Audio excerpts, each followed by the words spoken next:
पाकिस्तान और दुनिया भर से देखने और सुनने वालों को अस्सलाम वालेकुम।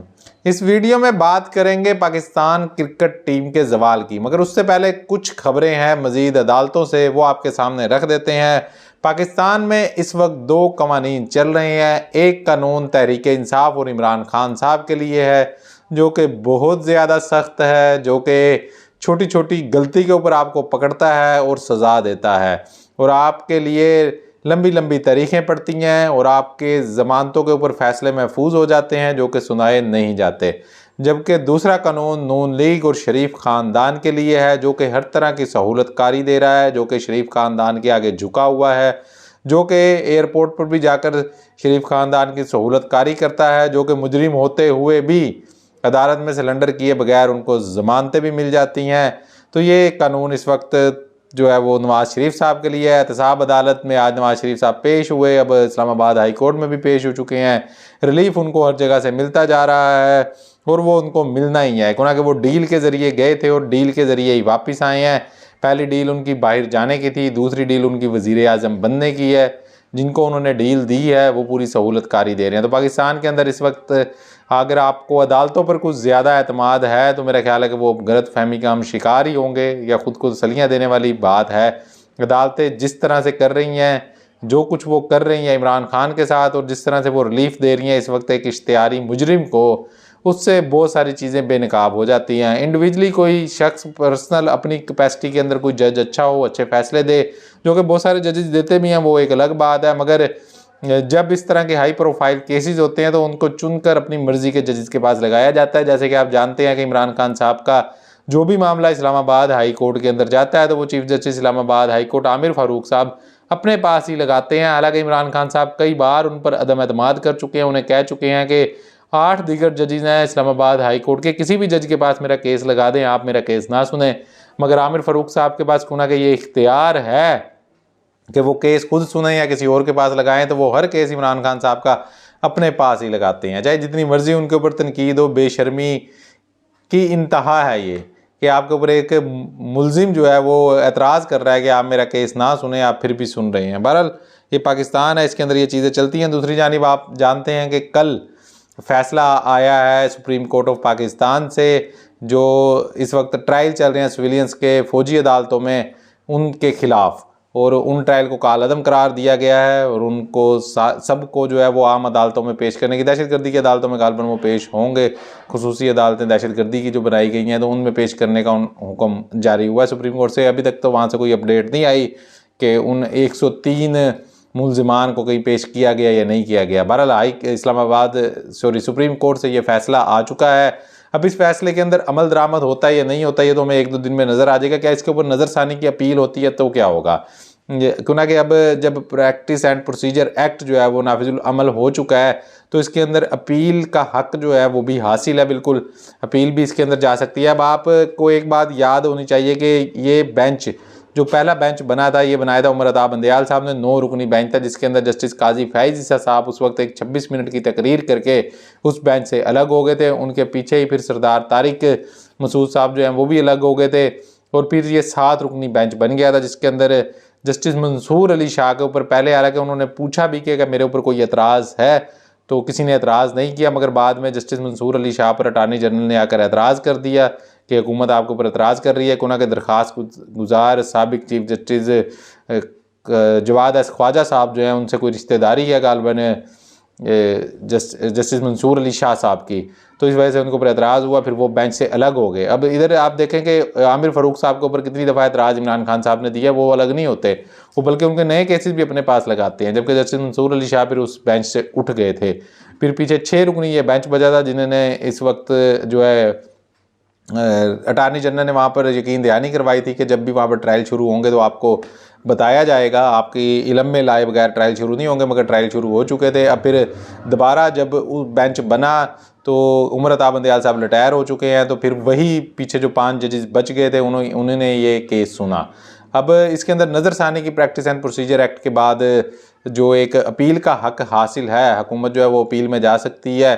हुकूमत अगर अपील के अंदर जाती है तो जस्टिस मंसूर अली शाह के ऊपर अटार्नी जनरल साहब खुद एतराज़ कर चुके, 5 जजेस तो ये हैं, ये अपील नहीं सुनेंगे। अब केस भी इसी तरह के, अब कानून भी इसी तरह है कि वो वाले जजेस नज़रसानी की अपील नहीं सुनेंगे, अलग बेंच बनेगा। तो अब 5 जजेस तो ये हो गए, सुप्रीम कोर्ट के इस वक्त 15 जजेस हैं। 5 जजेस ये हो गए जो कि फैसला दे चुके, ये केस के अंदर नहीं बैठेंगे। छठे जजेस मंसूर अली शाह साहब हो गए, जिनके ऊपर अटार्नी जनरल साहब ने एतराज़ किया था, और अटार्नी जनरल साहब ने कहा था कि हमें इनके ऊपर एतराज़ है, तो वो उठ गए थे, वो बेंच के अंदर नहीं बैठे थे। अब ये 6 जजेस हो गए। 7वें जज जो हैं वो जस्टिस सरदार तारिक मसूद साहब हो गए, जो कि खुद इस बेंच से अलग हो गए थे जस्टिस काजी फैज़ ईसा साहब की तकलीद करते हुए।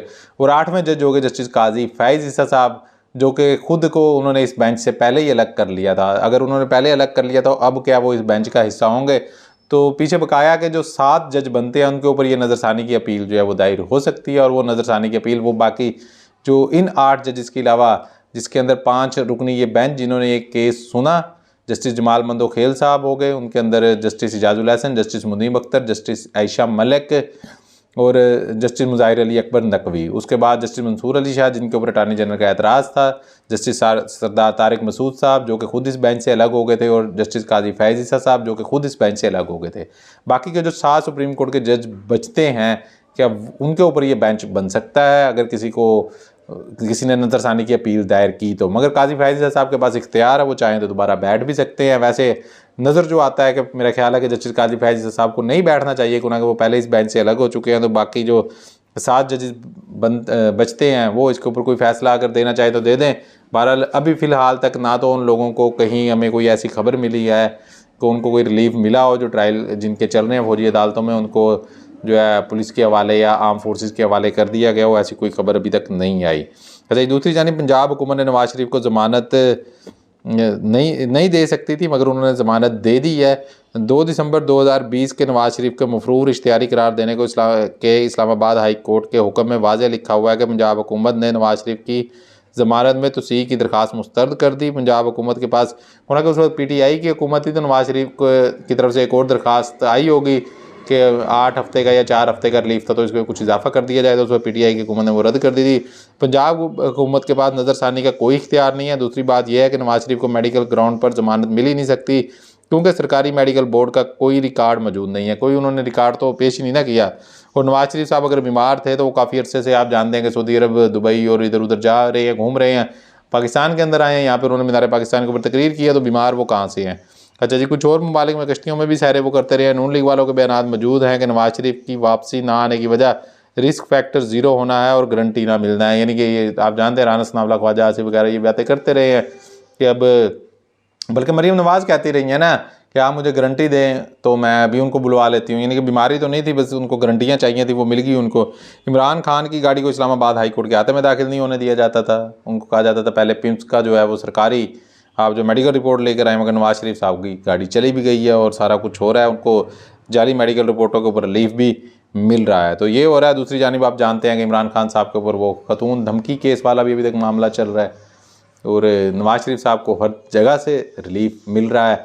आप ये देखें ना कि अगर पंजाब हुकूमत नहीं दे सकती थी रिलीफ, उन्होंने दे दिया, तो दूसरी जानिब आप ये देखें कि PTI के जो लोग हैं, जो लापता हुआ, जिनके अंदर फ़र्क हबीब है, उस्मान डार है, सदाकत अली अब्बासी है, उन्होंने आकर कहीं अदालतों के अंदर फिर दोबारा वो पेशियाँ भुगत रहे हैं, कुछ कर रहे हैं, अपने घरों में सुकून से रह रहे हैं ना, तो उनको कैसे रिलीफ मिल गया? उनको सिर्फ एक प्रेस कॉन्फ्रेंस करने पर रिलीफ मिल गया।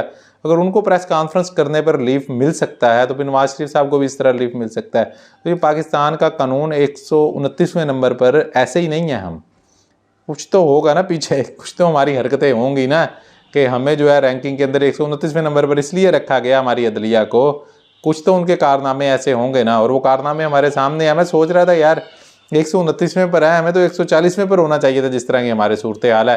तो फिर मेरे जहन में आया कि यार 11 ममालिक का क्या पता उनका हाल हमसे भी बुरा हो, इसलिए वो हमसे भी आगे हैं, हम 129वें नंबर पर हैं। अल्लाह करे कि ये नंबर अब कम हो, नीचे की तरफ आए, हम कहीं ऊपर की तरफ ना चले जाए। मगर जो सूरत हाल है इस वक्त पाकिस्तान की, मुझे लग रहा है कि हम 140वें नंबर पर जाकर ये रिकॉर्ड कायम करेंगे कि हम सबको पीछे छोड़ देंगे और हम 140वें नंबर पर जाएंगे, मुझे ये ज़ाती तौर पर लगता है। दूसरी जानिब जी, पाकिस्तान की क्रिकेट टीम के ऊपर अब थोड़ी सी बात कर लेते हैं कि ज़वाल पाकिस्तान की क्रिकेट टीम के ऊपर छाया हुआ है। एशिया कप से पहले पाकिस्तान की टीम वर्ल्ड कप के लिए फेवरेट करार दी जा रही थी, फिर अचानक से ज़का अशरफ साहब जो हैं वो PCB के अंदर आए। एक ही हमें तब्दीली कोई बड़ी नज़र आई, और उसके बाद अचानक से पाकिस्तान की टीम जो है वो बिल्कुल ज़वाल की तरफ ही आती हुई दिखाई दे रही है। इस वक्त आप जानते हैं कि पाकिस्तान वर्ल्ड कप के 5 मैचेस खेला है। नीदरलैंड से पाकिस्तान जीता था, श्रीलंका से बहुत अच्छा पाकिस्तान मैच जीता, 346 रन का रिकॉर्ड हदफ पाकिस्तान ने अचीव किया। और उसके बाद इंडिया से हमने एक इब्रतनाक शिकस्त झेली। उसके बाद ऑस्ट्रेलिया से हमने एक बुरी तरह मैच हारे, वहाँ पर 350+ रन उन्होंने बना दिए। और कल हम अफगानिस्तान जैसी हल्की टीम से भी मैच हार गए। अब अफगानिस्तान के खिलाफ 283 रन का टारगेट कोई छोटा टारगेट नहीं था। जिस तरह की ये विकेट थी, स्पिन को बहुत ज़्यादा सपोर्ट मिल रही थी इस विकेट के ऊपर, मगर हमारे वो क्वालिटी स्पिनर हैं ही नहीं जैसे अफगानिस्तान के थे। हमारे स्पिनर जो है वो कुछ कर ही नहीं सके। हालांकि अफगानिस्तान के स्पिनर्स जो हैं वो बहुत अच्छी बॉलिंग कर रहे थे, यहाँ पर उन्होंने उस तरह से रन्स भी नहीं दिए और विकेटें भी उनके स्पिनर्स ने ही ज़्यादा हासिल की। हालांकि उनके फास्ट बॉलर जो हैं वो तकरीबन 12 ओवरों में 100 से ज़ायद रन्स दे गए हैं। सिर्फ 12 ओवर उनके फास्ट बॉलर ने किए हैं, बाकी 38 ओवर उनके स्पिनर्स कर गए थे। जबकि पाकिस्तान की जानिब से स्पिनर्स वो परफॉर्म नहीं कर सके जो करना चाहिए था। फील्डिंग इंतहाई नाकिस रही है हमारी, तकरीबन 4 से 5 तो चौके जो हैं वो हमारे फील्डर की नाकिस फील्डिंग की वजह से लगे। और स्पिनर का शोबा जो है वो पाकिस्तान का बहुत ज़्यादा मायूस कुन है। हाँ, बैटिंग के अंदर इससे ज़्यादा रन्स हो सकते थे, 300+ रन्स भी हो सकते थे, मगर बैटिंग का फिर भी ये 283 का जो टारगेट है ये कोई बुरा टारगेट नहीं था। बाबर आजम भी थोड़ा स्लो खेले, अब्दुल्ला शफीक शुरू में तो अच्छा खेल रहे थे मगर बाद में स्लो खेले। अब इस सारी मजमूई तौर के ऊपर अगर हम परफॉर्मेंस देखें तो हमारे जो एक तो वसीम अकरम साहब ने गालबन बताया कि 2 साल से हमारे जो टेस्ट होते थे इनके खिलाड़ियों के फिटनेस टेस्ट वो ही नहीं हुए, जो कि बहुत ज़रूरी है, होने चाहिए। जब आप खिलाड़ी को पता होगा मेरा फिटनेस टेस्ट होना है तो वो खुद को कितना फिट रखेगा। जब आप उनका फिटनेस टेस्ट ही नहीं ले रहे तो खिलाड़ी भी आलसी हो जाते हैं कि यार ठीक है, जब ले ही नहीं रहे तो क्या ज़रूरत है उस तरह से मेहनत करने की, तो वो खिलाड़ी भी उस तरह से मेहनत नहीं करते। एक तो ये फैक्टर भी है। दूसरा, हमारे जो कोचेज़ हैं वो उन्होंने आके इंडिया के अंदर पाकिस्तानी टीम को ज्वाइन किया, किसी ने आगे श्रीलंका में ज्वाइन किया, वो पाकिस्तान के साथ वक्त ही नहीं गुजार रहे। आप जब छुट्टियां हैं, कोई हमारा इवेंट नहीं चल रहा है, यहाँ पे पाकिस्तानी प्लेयर्स के साथ आप प्रैक्टिस सेशन में हिस्सा लें, उनके साथ आप वक्त गुजारें। यहाँ पर आकर डोमेस्टिक खेलें तो उनके साथ आपको वक्त गुजारना चाहिए ना। इतनी ज़्यादा तनख्वाहें वो ले रहे हैं, अपने मुल्कों में बैठे हैं, जब टूर होता है वहाँ पर डायरेक्ट उस मुल्क के अंदर हम आगे जी, तो ऐसे कोचेज़ को रखने का क्या फ़ायदा। फिर आप पाकिस्तान के बहुत सारे सीनियर प्लेयर्स हैं जो कोचिंग करते हैं, वो पहले भी कर चुके हैं, तो उनको ले आए कोचिंग में, जो कम से कम बाहर के मुल्कों में तो नहीं ना जाएंगे, यहीं पर रहेंगे, अपने मुल्क के अंदर ही होंगे, अपने खिलाड़ियों के साथ टच में होंगे। तो ये भी एक बहुत बड़ा फैक्टर है जो मुझे नज़र आता है ज़ाती तौर पे कि कोचेज़ जो है अगर आप उनको इतनी भारी भरकम तनख्वाहें दे रहे हैं तो उनसे पूरा काम भी लें। ये नहीं कि वो सीधे इंडिया के अंदर आ रहे हैं और वहाँ पर आकर वो उन्होंने जी टीम को ज्वाइन कर लिया, नहीं, उनको आप पे कर रहे हैं, उनको क्या आप यहीं पर रहेंगे, कोई टूर्नामेंट चल रहा है, कोई इवेंट चल रहा है, कोई सीरीज़ चल रही है, नहीं चल रही है, आप पाकिस्तानी प्लेयर्स के साथ अपना वक्त गुजारेंगे। जो उनकी छुट्टियां बनती हैं शेड्यूल के मुताबिक उतनी छुट्टियां वो लें, ये तो नहीं कि वो बैठे हैं अपने ममालिक में और यहाँ पर आकर वो जब मर्जी आते हैं और आकर बैठ जाते हैं। और फिर कुछ फिटनेस प्रॉब्लम भी है हमारे खिलाड़ियों को, जो उस तरह से यूज़ नहीं किया कि छोटी छोटी चीज़ें मिला के ना बहुत बड़ी चीज़ बन जाती है। हमें नज़र आ रही होती है कि छोटी छोटी चीज़ें, अच्छा कोच नहीं आया यार, प्लेयर तो यही खेलने थे, नहीं, फ़र्क पड़ता है। पहले से एक प्लानिंग करनी पड़ती है आपको। लोग 4-4 साल की प्लानिंग करते हैं वर्ल्ड कप के अंदर आने के लिए अपनी टीम तैयारी की। और हमारा क्या है जी, हमारे तकरीबन 70-80% प्लेयर्स वही हैं जो हमें टेस्ट में भी नज़र आते हैं, वनडे में भी और T20 में भी। हमारी T20 की टीम जो है वो बेहतरीन है। हारिस राउफ T20 में बेहतरीन बॉलिंग करता है, वनडे में आकर उसे आप देख रहे हैं किस तरह से मार पड़ रही है। अच्छा, तो इसके लिए भी दूसरी टीमें जो हैं, आप जब देखते हैं बड़ी बड़ी टीमें, ऑस्ट्रेलिया हो, इंग्लैंड हो, न्यूजीलैंड हो, दूसरी टीमें आप देखते हैं उनके आधे से ज़्यादा प्लेयर्स जो हैं वो टेस्ट में आकर तब्दील हो जाते हैं। T20 वाले टेस्ट नहीं खेल रहे होते, या वनडे वाले ही सारे वो नहीं खेल रहे होते, तो बहुत सारे प्लेयर्स उनके तब्दील होते रहते हैं। जबकि हमारी टीम के अंदर कोई 1 से 2 प्लेयर चेंज होते हैं, तकरीबन वही प्लेयर चल रहे हैं। तो हमें टेस्ट और वनडे और T20 की अलग अलग जो है वो टीमें सेलेक्ट करनी पड़ेंगी, अलग अलग टीमें होनी चाहिए। हाँ, कुछ प्लेयर तकरीबन 30% या 40% प्लेयर्स ऐसे होते हैं जो तीनों फार्मेट में चल जाते हैं, जैसे बाबर आजम है, वो तीनों फार्मेट में बेहतरीन बैटिंग कर सकते हैं। तो इस तरह के जो प्लेयर्स हैं वो चल सकते हैं।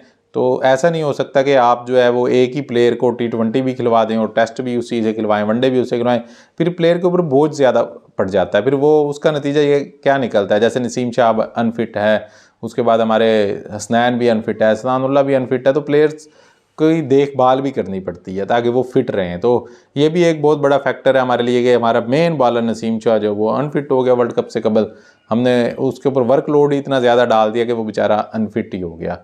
तो ये भी एक वजह। और आखिरी वजह जो जिसकी तरफ मैं बात करूंगा वो है बाबर आजम साहब की कप्तानी। बाबर आजम नो डाउट बहुत अच्छे प्लेयर हैं, वर्ल्ड क्लास प्लेयर हैं और बहुत सारे रिकॉर्ड वो कायम कर सकते हैं, मगर कप्तानी उनकी जो है वो इतना ज़्यादा मज़ा नहीं कर रही। कुछ खामियां मौजूद हैं, कुछ कमज़ोरियां मौजूद हैं। फ़ैसले लेने के अंदर मेरा ख्याल है कि वो बहुत अच्छे फ़ैसले नहीं लेते जो फील्ड और के अंदर उनको लेने होते हैं। जिस तरह कल उन्होंने लास्ट में, हालांकि हसन अली और हारिस रऊफ़ और शाहीन शाह अफरीदी के ओवर्स पड़े हुए थे, 7 ओवर रहते थे और इनका हसन अली का 1 और 3-3, बाकी दोनों बॉलर्स जो हैं शाहीन शाह और हारिस रऊफ़ के ओवर पड़े थे, उन्होंने मगर ओवर करवा दिया उसके दरमियान उसामा मीर से। उसामा मीर को पहले ही काफ़ी मार पड़ रही थी तो उसी से उन्होंने ओवर करवा दिया। फिर वो वाइड बॉल भी कर गया, चौका भी उसको लग गया और वो रन्स जो एक एवरेज चल रही थी बॉल और रन्स जो है वो तकरीबन इक्वल जा रहे थे, तो फिर वो तकरीबन 3-4 का फ़र्क पड़ गया, 8-9 रन्स उसको लग गए उस ओवर में। तो इस तरह के फ़ैसले जो हैं वो लेने के अंदर बाबर आजम काफ़ी कमज़ोर दिखाई देते हैं और फिर प्रेशर जो बाबर आजम के ऊपर इस वक्त आ चुका है ना, उसकी वजह से उनकी अपनी परफॉर्मेंस बहुत ज़्यादा मुतासिर हो रही है। आप देख लें कि उन्होंने एक 50 किया और एक 75 किया 5 मैचों के अंदर, बाकी वो 3 मैचेस के अंदर बिल्कुल फ्लॉप रहे हैं। हालांकि बाबर आजम 5 मैच खेले तो वो तकरीबन 3 या 4 मैचेस के अंदर परफॉर्म करता है, एक आधे मैच में फ्लॉप होने वाला प्लेयर है। मगर ये जो बहुत ज़्यादा प्रेशर उनके ऊपर आ गया है उस वजह से वो उस तरह से परफॉर्म नहीं कर पा रहे। और फिर मैंने एक और चीज़ देखी कि बाबर आजम गलत हिट नहीं लगाता होता था। वो कोई बहुत अच्छा बॉल उसको पड़ जाए, कोई आउट हो जाए, मतलब कि मिस्टेक से तो हो जाता था, मगर वो ऐसे नहीं करता कि गलत शॉट मार के आउट हो जाए। मगर अब बाबर आजम गलत शॉट मार कर भी आउट हो रहा है। पिछले मैच में भी हमने देखा गलत शॉट मारकर आउट हो गया, कल भी गलत शॉट मारकर आउट हो गए।